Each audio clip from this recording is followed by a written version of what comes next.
நியாயாதிபதிகள் அதிகாரம் 12. எப்பிராயிம் மனுஷர் ஏகமாய் கூடி வடக்கே புறப்பட்டு போய் எப்தாவை நோக்கி, நீ எங்களை உன்னோடே கூட வரும்படி அழைப்பியாமல் அம்மோன் புத்திரர் மேல் யுத்தம் பண்ண போனதென்ன? உன் வீட்டையும் உன்னையும் கூட அக்னியால் சுட்டு போடுவோம் என்றார்கள். அதற்கு எப்தா, எனக்கும் என் ஜனத்திற்கும் அம்மோன் புத்திரரோடே பெரிய வழக்கு இருக்கும்போது நான் உங்களை கூப்பிட்டேன், நீங்கள் என்னை அவர்கள் கைக்கு நீங்களாக்கி ரட்சிக்கவில்லை. நீங்கள் என்னை ரட்சிக்கவில்லை என்று நான் கண்டபோது நான் என் ஜீவனை என் கையிலே பிடித்துக்கொண்டு அம்மோன் புத்திரருக்கு விரோதமாய் போனேன். கர்த்தர் அவர்களை என் கையில் ஒப்பு கொடுத்தார். இப்படி இருக்க நீங்கள் என்மேல் யுத்தம் பண்ண இன்று என்னிடத்திற்கு வரவேண்டியது என்ன என்று சொன்னான். பின்பு எப்தா கீலேயாத் மனுஷரையெல்லாம் கூட்டி எப்பிராயிமரோடு யுத்தம் பண்ணினான். எப்பிராயிமுக்கும் மனாசேக்கும் நடுவே குடியிருக்கிற கீலேயாத்தியரான நீங்கள் எப்பிராயிமை விட்டு ஓடி போனவர்கள் என்று எப்பிராயிமர் சொன்னபடியினால் கீலேயாத் மனுஷர் அவர்களை முறியடித்தார்கள். கீலேயாத்தியர் எப்பிராயிமருக்கு முந்தி யோர்தானின் துறைகளை பிடித்தார்கள். அப்பொழுது எப்பிராயிமரிலே தப்பினவர்களில் யாராவது வந்து, நான் அக்கறைக்கு போகட்டும் என்று சொல்லும்போது கீலேயாத் மனுஷர், நீ எப்பிராயிமனா என்று அவனை கேட்பார்கள்.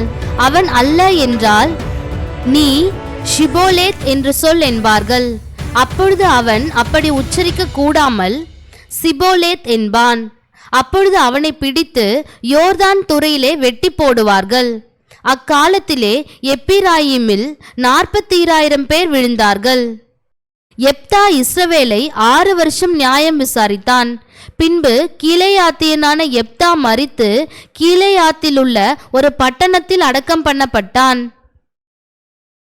அவனுக்கு பின்பு பெத்லகேம் ஊரானாகிய இப்சான் இஸ்ரவேலை நியாயம் விசாரித்தான். அவனுக்கு 30 குமாரரும் 30 குமாரத்திகளும் இருந்தார்கள். 30 குமாரத்திகளையும் புறத்திலே விவாகம் பண்ணி கொடுத்து தன் குமாரருக்கு 30 பெண்களை புறத்திலே கொண்டான். அவன் இஸ்ரவேலை 7 வருஷம் நியாயம் விசாரித்தான். பின்பு இப்சான் மரித்து பெத்லகேமிலே அடக்கம் பண்ணப்பட்டான். அவனுக்கு பின்பு செபுலோனியன் ஆகிய ஏலோன் இஸ்ரவேலை நியாயம் விசாரித்தான். அவன் 10 வருஷம் இஸ்ரவேலை நியாயம் விசாரித்தான். பின்பு செபுலோனியன் ஆகிய ஏலோன் மரித்து செபுலோன் தேசமான ஆயலோன் ஊரில் அடக்கம் பண்ணப்பட்டான். அவனுக்கு பின்பு இல்லேலின் குமாரனாகிய பிரத்தோனியனான அப்தோன் இஸ்ரவேலை நியாயம் விசாரித்தான். அவனுக்கு 40 குமாரரும் 30 பேரப்பிள்ளைகளும் இருந்தார்கள். அவர்கள் 70 கழுதைகளின் மேல் ஏறுவார்கள். அவன் இஸ்ரவேலை 8 வருஷம் நியாயம் விசாரித்தான். பின்பு பிரத்தோனியனான இஸ்ரேலின் குமாரனாகிய அப்தோன் மரித்து எப்பிராயிம் தேசத்தில் அமலேக்கியர் மலையில் இருக்கிற பிரத்தோனிலே அடக்கம் பண்ணப்பட்டான். அதிகாரம் 13. இஸ்ரவேல் புத்திரர் மறுபடியும் கர்த்தரின் பார்வைக்கு பொல்லாப்பானதை செய்தபடியால் கர்த்தர் அவர்களை 40 வருஷமளவும் பெலிஸ்தர் கையில் ஒப்பு கொடுத்தார். அப்பொழுது தான் வம்சத்தான் ஆகிய சோரா ஊரானான ஒரு மனுஷன் இருந்தான். அவன் பேர் மனோவா. அவன் மனைவி பிள்ளை பெறாத மலடியாயிருந்தாள். கர்த்தருடைய தூதனானவர் அந்த ஸ்திரீக்கு தரிசனமாகி அவளை நோக்கி, இதோ பிள்ளை பெறாத மலடியான நீ கர்ப்பந்தரித்து ஒரு குமாரனை பெறுவாய். ஆதலால் நீ திராட்சரசமும் மதுபானமும் குடியாதபடிக்கும் தீட்டானது ஒன்றும் புசியாதபடிக்கும் எச்சரிக்கையாயிரு. நீ கர்ப்பந்தரித்து ஒரு குமாரனை பெறுவாய். அவன் தலையின் மேல் சவரகன் கத்தி படலாகாது. அந்த பிள்ளை பிறந்தது முதல் தேவனுக்கென்று நசரேயனாயிருப்பான். அவன் இஸ்ரவேலை பெலிஸ்தரின் கைக்கு நீங்களாக்கி ரட்சிக்க தொடங்குவான் என்றார். அப்பொழுது அந்த ஸ்திரீ தன் புருஷனிடத்தில் வந்து, தேவனுடைய மனுஷன் ஒருவர் என்னிடத்தில் வந்தார், அவருடைய சாயல் தேவனுடைய தூதரின் சாயலைப் போல மகா பயங்கரமாயிருந்தது. எங்கே இருந்து வந்தீர் என்று நான் அவரிடத்தில் கேட்கவில்லை. அவர் தம்முடைய நாமத்தை எனக்கு சொல்லவும் இல்லை. அவர் என்னை நோக்கி, இதோ நீ கர்ப்பந்தரித்து ஒரு குமாரனை பெறுவாய். ஆதலால் நீ திராட்சரசமும் மதுபானமும் குடியாமலும் தீட்டானது ஒன்றும் புசியாமலும் இரு. அந்த பிள்ளை பிறந்தது முதல் தன் மரண நாள் மட்டும் தேவனுக்கென்று நசரேயனாய் இருப்பான் என்று சொன்னார் என்றாள். அப்பொழுது மனோவா கர்த்தரை நோக்கி விண்ணப்பம் பண்ணி, என் ஆண்டவரே, நீர் அனுப்பின தேவனுடைய மனுஷன் மறுபடியும் ஒரு விசை எங்களிடத்தில் வந்து பிறக்கப் போகிற பிள்ளைக்காக நாங்கள் செய்ய வேண்டியதை எங்களுக்கு கற்பிப்பாராக என்று வேண்டிக் கொண்டான். தேவன் மனோவாவின் சத்தத்துக்கு செவி கொடுத்தார். அந்த ஸ்திரீ வயல்வெளியில் இருக்கும்போது தேவனுடைய தூதனானவர் திரும்பவும் அவளிடத்தில் வந்தார். அப்பொழுது அவள் புருஷனாகிய மனோவா அவளோடே இருக்கவில்லை. ஆகையால் அந்த ஸ்திரீ சீக்கிரமாய் ஓடி, இதோ அன்று என்னிடத்தில் வந்தவர் எனக்கு தரிசனமானார் என்று தன் புருஷனுக்கு அறிவித்தாள். அப்பொழுது மனோவா எழுந்திருந்து தன் மனைவியின் பின்னாலே போய் அவரிடத்துக்கு வந்து, இந்த ஸ்திரீயோடே பேசினவர் நீர்தானா என்று அவரிடத்தில் கேட்டான். அவர் நான் தான் என்றார். அப்பொழுது மனோவா, நீர் சொன்ன காரியம் நிறைவேறும் போது அந்த பிள்ளையை எப்படி வளர்க்க வேண்டும், அதை எப்படி நடத்த வேண்டும் என்று கேட்டான். கர்த்தருடைய தூதனானவர் மனோவாவை நோக்கி, நான் ஸ்திரீயோடே சொன்ன யாவற்றிற்கும் அவள் எச்சரிக்கையாயிருந்து திராட்சை செடியிலே உண்டாகிறதொன்றும் சாப்பிடாமலும் திராட்சரசமும் மதுபானமும் குடியாமலும் தீட்டானதொன்றும் புசியாமலும் நான் அவளுக்கு கட்டளையிட்டதை எல்லாம் கைக்கொள்ள கடவள் என்றார். அப்பொழுது மனோவா கர்த்தருடைய தூதனை நோக்கி, நாங்கள் ஒரு வெள்ளாட்டு குட்டியை உமக்காக சமைத்து கொண்டு வருமட்டும் தரித்திரும் என்றான். கர்த்தருடைய தூதனானவர் மனோவாவை நோக்கி, நீ என்னை இருக்கச் சொன்னாலும் நான் உன் உணவை புசியேன். நீ சர்வாங்க தகனபலி இட வேண்டுமானால் அதை நீ கர்த்தருக்கு செலுத்துவாயாக என்றார். அவர் கர்த்தருடைய தூதன் என்று மனோவா அறியாதிருந்தான். அப்பொழுது மனோவா கர்த்தருடைய தூதனை நோக்கி, நீர் சொன்ன காரியம் நிறைவேறும் போது நாங்கள் உம்மை கனம் பண்ணும்படி உம்முடைய நாமம் என்ன என்று கேட்டான். அதற்கு கர்த்தருடைய தூதனானவர், என் நாமம் என்ன என்று நீ கேட்க வேண்டியது என்ன, அது அதிசயம் என்றார். மனோவா போய் வெள்ளாட்டு குட்டியையும் போஜன பலியையும் கொண்டு வந்து அதை கன்மலையின் மேல் கர்த்தருக்கு செலுத்தினான். அப்பொழுது மனோவாவும் அவன் மனைவியும் பார்த்து கொண்டிருக்கையில் அதிசயம் விளங்கினது. அக்கினி ஜுவாலை பலிபீடத்திலிருந்து வானத்திற்கு நேராக எழும்புகையில் கர்த்தருடைய தூதனானவர் பலிபீடத்தின் ஜுவாலையிலே ஏறிப்போனார். அதை மனோவாவும் அவன் மனைவியும் கண்டு தரையிலே முகங்குப்புற விழுந்தார்கள்.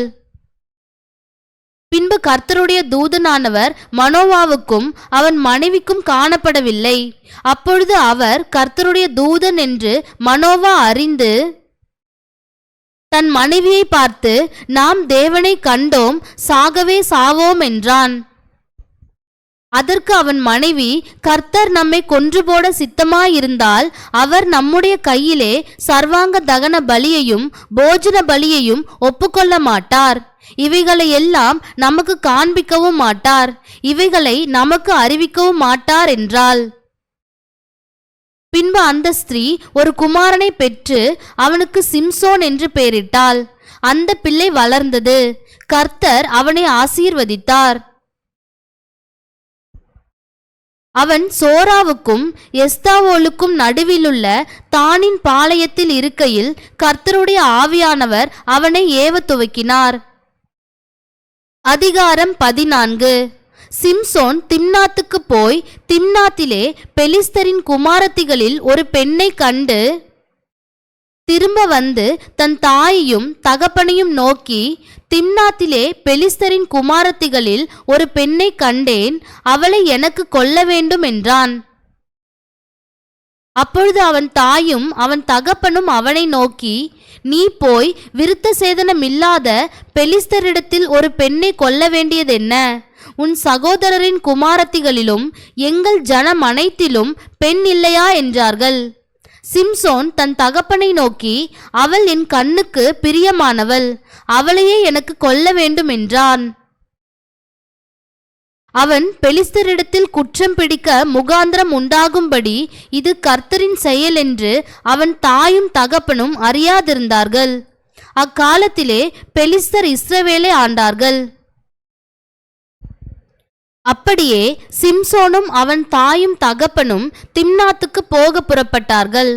அவர்கள் திம்னாத் ஊர் திராட்சை தோட்டங்கள் மட்டும் வந்தபோது, இதோ கெர்ஜிக்கிற பாலசிங்கம் ஒன்று அவனுக்கு எதிராக வந்தது. அப்பொழுது கர்த்தருடைய ஆவி அவன் மேல் பலமாய் இறங்கினதினால் அவன் தன் கையில் ஒன்றும் இல்லாதிருந்தும் அதை ஒரு ஆட்டுக்குட்டியை கிழித்து போடுகிறது போல் கிழித்து போட்டான். ஆனாலும் தான் செய்ததை அவன் தன் தாய் தகப்பனுக்கு அறிவிக்கவில்லை. அவன் போய் அந்த பெண்ணோடே பேசினான்.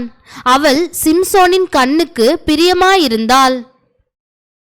சில நாளைக்கு பின்பு அவன் அவளை விவாகம் பண்ண திரும்பி வந்து சிங்கத்தின் உடலை பார்க்கிறதற்கு வழிவிலகி போனான். இதோ சிங்கத்தின் உடலுக்குள்ளே தேனீ கூட்டமும் தேனும் இருந்தது. அவன் அதை தன் கைகளில் எடுத்து சாப்பிட்டு கொண்டே நடந்து தன் தாய் தகப்பனிடத்தில் வந்து அவர்களுக்கும் கொடுத்தான். அவர்களும் சாப்பிட்டார்கள். ஆனாலும் தான் அந்த தேனை சிங்கத்தின் உடலிலே எடுத்ததை அவர்களுக்கு அறிவிக்கவில்லை.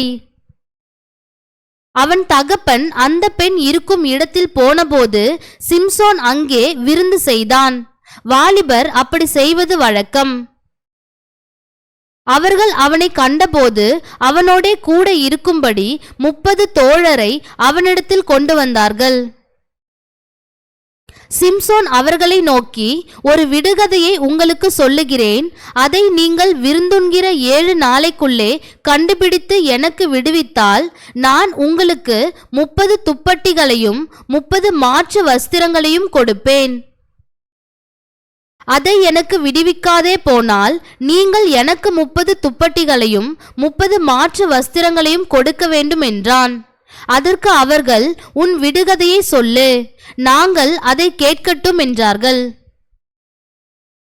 அப்பொழுது அவன், பட்சிக்கிறவனிடத்திலிருந்து பச்சனமும் பலவானிடத்திலிருந்து மதுரமும் வந்தது என்றான். அந்த விடுகதை அவர்களால் 3 நாள் மட்டும் விடுவிக்க கூடாதே போயிற்று. 7ஆம் நாளிலே அவர்கள் சிம்சோனின் பெண்ஜாதியை பார்த்து, உன் புருஷன் அந்த விடுகதையை எங்களுக்கு விடுவிக்கும்படி நீ அவனை நயம் பண்ணு, இல்லாவிட்டால் நாங்கள் உன்னையும் உன் தகப்பன் வீட்டையும் அக்னியால் சுட்டெரித்து போடுவோம், எங்களுக்குள்ளவைகளை பறித்து கொள்ளவா எங்களை அழைத்தீர்கள் என்றார்கள். அப்பொழுது சிம்சோனின் பெண்ஜாதி அவனுக்கு முன்பாக அழுது, நீ என்னை நேசியாமல் என்னை பகைக்கிறாய், என் ஜனங்களுக்கு ஒரு விடுகதையை சொன்னாய், அதை எனக்காவது விடுவிக்கவில்லையே என்றாள். அதற்கு அவன், இதோ நான் என் தாய் தகப்பனுக்கும் அதை விடுவிக்கவில்லையே, உனக்கு அதை விடுவிப்பேனோ என்றான். விருந்துண்கிற 7 நாளும் அவள் அவன் முன்பாக அழுது கொண்டே இருந்தாள். 7ஆம் நாளிலே அவள் அவனை அலட்டிக் கொண்டிருந்தபடியால் அதை அவளுக்கு விடுவித்தான். அப்பொழுது அவள் தன் ஜனங்களுக்கு அந்த விடுகதையை விடுவித்தாள். ஆகையால் 7ஆம் நாளிலே பொழுது போகும் முன்னே அந்த ஊர் மனுஷர் அவனை நோக்கி, தேவனை பார்க்கிலும் மதுரமானது என்ன, சிங்கத்தை பார்க்கிலும் பலமானது என்ன என்றார்கள். அதற்கு அவன், நீங்கள் என் கிடாரியால் உழாதிருந்தீர்களானால் என் விடுகதையை கண்டுபிடிப்பதில்லை என்றான். கர்த்தருடைய ஆவி அவன் மேல் இறங்கினதினால் அவன் அஸ்கலோனுக்கு போய் அவ்வூராரில் 30 பேரை கொன்று அவர்களுடைய வஸ்திரங்களை உரிந்து கொண்டு வந்து விடுகதையை விடுவித்தவர்களுக்கு அந்த மாற்று வஸ்திரங்களை கொடுத்து கோபம் மூண்டவனாய் புறப்பட்டு தன் தகப்பன் வீட்டுக்கு போய்விட்டான். சிம்சோனின் பெண்ஜாதியோ வென்றால் அவனுடைய தோழரில் அவனோடே சிநேகமாயிருந்த ஒருவனுக்கு கொடுக்கப்பட்டாள். அதிகாரம் 15. சில நாள் சென்ற பின்பு சிம்சோன் கோதுமை அறுக்கிற நாட்களில் ஒரு வெள்ளாட்டுக்குட்டியை எடுத்துக்கொண்டு தன் பெண்ஜாதியை காணப்போய், நான் என் பெண்ஜாதியினிடத்தில் அறை வீட்டிற்குள் போகட்டும் என்றான். அவள் தகப்பனோ அவனை உள்ளே போக ஒட்டாமல், நீ அவளை முற்றிலும் பகைத்துவிட்டாய் என்று நான் எண்ணி அவளை உன் சிநேகிதனுக்கு கொடுத்து விட்டேன். அவள் தங்கை அவளை பார்க்கிலும் அழகானவள் அல்லவா? அவளுக்கு பதிலாக இவள் உனக்கு இருக்கட்டும் என்று சொன்னான். அப்பொழுது சிம்சோன், நான் பெலிஸ்தருக்கு பொல்லாப்பு செய்தாலும் என்மேல் குற்றமில்லை என்று அவர்களுக்கு சொல்லி புறப்பட்டு போய் 300 நரிகளை பிடித்து பந்தங்களை எடுத்து வாளோடே வாள் சேர்த்து 2 வாள்களுக்கும் நடுவே ஒவ்வொரு பந்தத்தை வைத்து கட்டி பந்தங்களை கொளுத்தி பெலிஸ்தரின் வெள்ளாண்மையிலே அவைகளை ஓடவிட்டு கதிர்கட்டுகளையும் வெள்ளாண்மையையும் திராட்சை தோட்டங்களையும் ஒலிவ தோப்புகளையும் சுட்டெரித்து போட்டான். இப்படி செய்தவன் யார் என்று பெலிஸ்தர் கேட்கிறபோது, திம்னாத்தானுடைய மருமகனாகிய சிம்சோன்தான். அவனுடைய பெண்ஜாதியை அவனுடைய சிநேகிதனுக்கு கொடுத்துவிட்டபடியால் அப்படி செய்தான் என்றார்கள். அப்பொழுது பெலிஸ்தர் போய் அவளையும் அவள் தகப்பனையும் அக்கினியினால் சுட்டெரித்தார்கள். அப்பொழுது சிம்சோன் அவர்களை நோக்கி, நீங்கள் இப்படி செய்தபடியால் நான் உங்கள் கையிலே பழி வாங்கினால் ஒழிய இளைப்பாறேன் என்று சொல்லி அவர்களை சின்ன பின்னமாக சங்காரம் பண்ணி பின்பு போய் ஏத்தாம் ஊர் கன்மலை சந்திலே குடியிருந்தான். அப்பொழுது பெலிஸ்தர் போய் யூதாவிலே பாளையமிறங்கி லேகி என்கிற வெளியிலே பரவியிருந்தார்கள். நீங்கள் எங்களுக்கு விரோதமாக வந்தது என்ன என்று யூதா மனுஷர் கேட்டதற்கு அவர்கள், சிம்சோன் எங்களுக்கு செய்தது போல நாங்களும் அவனுக்கு செய்யும்படி அவனை கட்டுகிறதற்காக வந்தோம் என்றார்கள். அப்பொழுது யூதாவிலே 3000 பேர் ஏத்தாம் ஊர் கன்மலை சந்திற்கு போய், பெலிஸ்தர் நம்மை ஆளுகிறார்கள் என்று தெரியாதா? பின்ன ஏன் எங்களுக்கு இப்படி செய்தாய் என்று சிம்சோனிடத்தில் சொன்னார்கள். அதற்கு அவன், அவர்கள் எனக்கு செய்தபடியே நானும் அவர்களுக்கு செய்தேன் என்றான். அப்பொழுது அவர்கள், உன்னை கட்டி பெலிஸ்தர் கையில் ஒப்புக்கொடுக்க வந்திருக்கிறோம் என்றார்கள். அதற்கு சிம்சோன், நீங்களே என்மேல் விழுகிறதில்லை என்று எனக்கு ஆணையிடுங்கள் என்றான். அதற்கு அவர்கள், நாங்கள் உன்னை இறுக கட்டி அவர்கள் கையில் ஒப்பு கொடுப்போமே அல்லாமல் உன்னை கொன்று போட மாட்டோம் என்று சொல்லி 2 புது கயிறுகளாலே அவனை கட்டி கன்மலையிலிருந்து கொண்டு போனார்கள். அவன் லேகி வரைக்கும் வந்து சேர்ந்தபோது பெலிஸ்தர் அவனுக்கு விரோதமாய் ஆரவாரம் பண்ணினார்கள். அப்பொழுது கர்த்தருடைய ஆவி அவன் மேல் பலமாய் இறங்கினதினால் அவன் புயங்களில் கட்டியிருந்த கயிறுகள் நெருப்புப்பட்ட நூல் போலாகி அவன் கட்டுகள் அவன் கைகளை விட்டு அறுந்து போயிற்று. உடனே அவன் ஒரு கழுதையின் பச்சை தாடை எலும்பை கண்டு தன் கையை நீட்டி அதை எடுத்து அதனாலே 1000 பேரை கொன்று போட்டான். அப்பொழுது சிம்சோன், கழுதையின் தாடை எலும்பினால் குவியல் குவியலாக பட்டு கிடக்கிறார்கள், கழுதையின் தாடை எலும்பினால் 1000 பேரை கொன்றேன் என்றான். அப்படி சொல்லி தீர்ந்த பின்பு தன் கையில் இருந்த தாடை எலும்பை எறிந்துவிட்டு அவ்விடத்திற்கு ராமாத் லேகி என்று பெயரிட்டான். அவன் மிகவும் தாகமடைந்து கர்த்தரை நோக்கி கூப்பிட்டு, தேவரீர் உமது அடியேன் கையினால் இந்த பெரிய இரட்சிப்பை கட்டளையிட்டிருக்க இப்பொழுது நான் தாகத்தினால் செத்து விருத்த சேதனம் இல்லாதவர்கள் கையிலே விழ வேண்டுமோ என்றான். அப்பொழுது தேவன் லேகியிலுள்ள பள்ளத்தை பிளக்க பண்ணினார். அதிலிருந்து தண்ணீர் ஓடி வந்தது. அவன் குடித்தபோது அவன் உயிர் திரும்ப வந்தது. அவன் பிழைத்தான். ஆனபடியால் அதற்கு எந்த கோரி என்று பெயரிட்டான். அது இந்நாள் வரையும் லேகியில் இருக்கிறது. அவன் பெலிஸ்தரின் நாட்களில் இஸ்ரவேலை 20 வருஷம் நியாயம் விசாரித்தான். அதிகாரம் 16. பின்பு சிம்சோன் காசாவுக்கு போய் அங்கே ஒரு வேசியை கண்டு அவளிடத்தில் போனான். அப்பொழுது சிம்சோன் இங்கே வந்திருக்கிறான் என்று காசா ஊராருக்கு சொல்லப்பட்டது. அவர்கள் காலையில் வெளிச்சமாயிருக்கிற போது அவனை கொன்று போடுவோம் என்று சொல்லி அவனை வளைந்து கொண்டு முழுதும் அவனுக்காக பட்டண வாசலில் பதிவிருந்து முழுதும் பேசாதிருந்தார்கள்.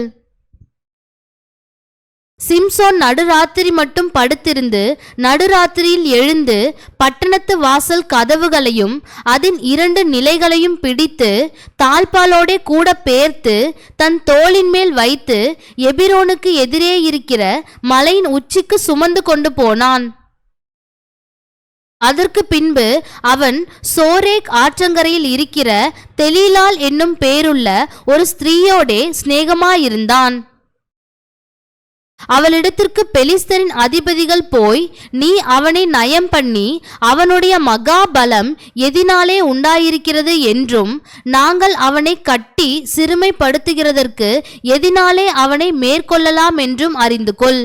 அப்பொழுது நாங்கள் ஒவ்வொருவரும் 1100 வெள்ளிக்காசு உனக்கு கொடுப்போம் என்றார்கள். அப்படியே தெலீலாள் சிம்சோனை பார்த்து, உன் மகாபலம் எதினாலே உண்டாயிருக்கிறது? உன்னை சிறுமைப்படுத்த உன்னை எதினாலே கட்டலாம் என்று நீ எனக்கு சொல்ல வேண்டும் என்றாள். அதற்கு சிம்சோன், உலராத பச்சையான 7 அகனினார் கயிறுகளாலே என்னை கட்டினால் நான் பலட்சியமாகி மற்ற மனுஷரைப் போல் ஆவேன் என்றான். அப்பொழுது பெலிஸ்தரின் அதிபதிகள் உலராத பச்சையான 7 அகனினார் கயிறுகளை அவளிடத்திற்கு கொண்டு வந்தார்கள்.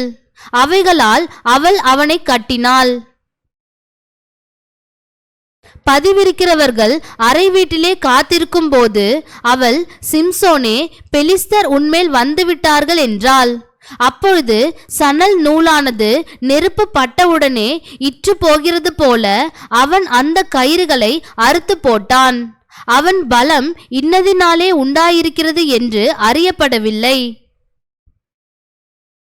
அப்பொழுது தெலீலாள் சிம்சோனை பார்த்து, இதோ என்னை பரியாசம் பண்ணி எனக்கு பொய் சொன்னாய். இப்போதும் உன்னை எதினாலே கட்டலாம் என்று எனக்கு சொல்ல வேண்டும் என்றாள். அதற்கு அவன், இதுவரைக்கும் ஒரு வேலைக்கும் வழங்காதிருக்கிற புது கயிறுகளால் என்னை இறுக கட்டினால் நான் பலட்சியமாகி மற்ற மனுஷனைப் போல் ஆவேன் என்றான். அப்பொழுது தெலீலாள் புது கயிறுகளை வாங்கி அவைகளால் அவனை கட்டி, சிம்சோனே, பெலிஸ்தர் உன்மேல் வந்துவிட்டார்கள் என்றாள். பதிவிருக்கிறவர்கள் அறை வீட்டில் இருந்தார்கள். ஆனாலும் அவன் தன் புயங்களில் இருந்த கயிறுகளை ஒரு நூலைப் போல அறுத்து போட்டான். பின்பு தெலீலாள் சிம்சோனை பார்த்து, இதுவரைக்கும் என்னை பரியாசம் பண்ணி எனக்கு பொய் சொன்னாய். உன்னை எதினாலே கட்டலாம் என்று எனக்கு சொல்ல வேண்டும் என்றாள். அதற்கு அவன், நீ என் தலைமயிரின் 7 ஜடைகளை நெசவுநூல் பாவோடே பின்னிவிட்டால் ஆகும் என்றான். அப்படியே அவள் செய்து அவைகளை ஆணியடித்து மாட்டி, சிம்சோனே, பெலிஸ்தர் உன்மேல் வந்துவிட்டார்கள் என்றாள். அவன் நித்திரை விட்டெழும்பி நெசவு ஆணியையும் நூல் பாவையும் கூட பிடுங்கிக் கொண்டு போனான். அப்பொழுது அவள் அவனை பார்த்து, உன் இருதயம் என்னோடு இராதிருக்க உன்னை சிநேகிக்கிறேன் என்று நீ எப்படி சொல்லுகிறாய்? நீ இந்த 3 விசையும் என்னை பரியாசம் பண்ணினாய் அல்லவா? உன்னுடைய மகாபலம் எதினாலே உண்டாயிருக்கிறது என்று எனக்கு சொல்லாமற் போனாயே என்று சொல்லி, இப்படி அவனை தினம் தினம் தன் வார்த்தைகளினாலே நெருக்கி அலட்டிக் கொண்டிருக்கிறதினால் சாகத்தக்கதாய் அவன் ஆத்துமா விசனப்பட்டு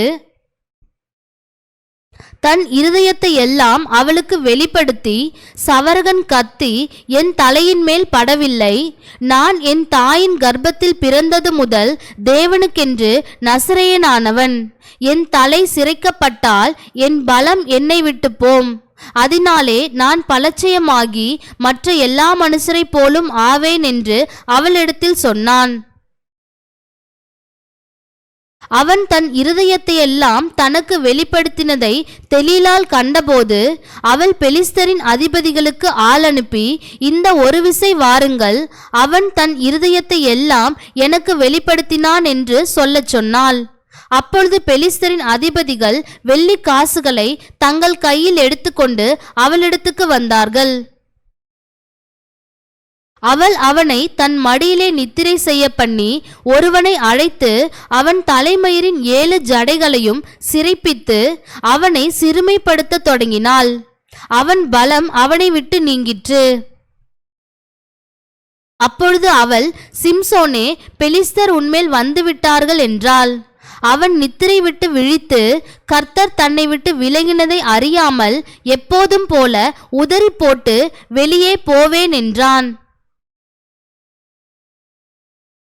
பெலிஸ்தர் அவனை பிடித்து அவன் கண்களை பிடுங்கி அவனை காசாவுக்கு கொண்டு போய் அவனுக்கு 2 வெண்கல விலங்கு போட்டு சிறைச்சாலையிலே மாவரைத்து கொண்டிருக்க வைத்தார்கள். அவன் தலைமயிர் சிரைக்கப்பட்ட பின்பு திரும்பவும் முளைக்கத் தொடங்கிற்று. பெலிஸ்தரின் பிரபுக்கள் நம்முடைய பகிஞ்சனாகிய சிம்சோனை நம்முடைய தேவன் நம்முடைய கையில் ஒப்பு கொடுத்தார் என்று சொல்லி தங்கள் தேவனாகிய தாகோனுக்கு ஒரு பெரிய பலி செலுத்தவும் சந்தோஷம் கொண்டாடவும் கூடி வந்தார்கள். ஜனங்கள் அவனை கண்டவுடனே, நம்முடைய தேசத்தை பாழாக்கி நம்மில் அநேகரை கொன்று போட்ட நம்முடைய பகைஞனை நம்முடைய தேவன் நமது கையில் ஒப்பு கொடுத்தார் என்று சொல்லி தங்கள் தேவனை புகழ்ந்தார்கள். இப்படி அவர்கள் மனமகிழ்ச்சியாய் இருக்கும்போது நமக்கு முன்பாக வேடிக்கை காட்டும்படிக்கு சிம்சோனை கூட்டிக் கொண்டு வாருங்கள் என்றார்கள். அப்பொழுது சிம்சோனை சிறைச்சாலையிலிருந்து கூட்டிக் கொண்டு வந்தார்கள். அவர்களுக்கு முன்பாக வேடிக்கை காட்டினான். அவனை தூண்களுக்கு நடுவே நிறுத்தினார்கள்.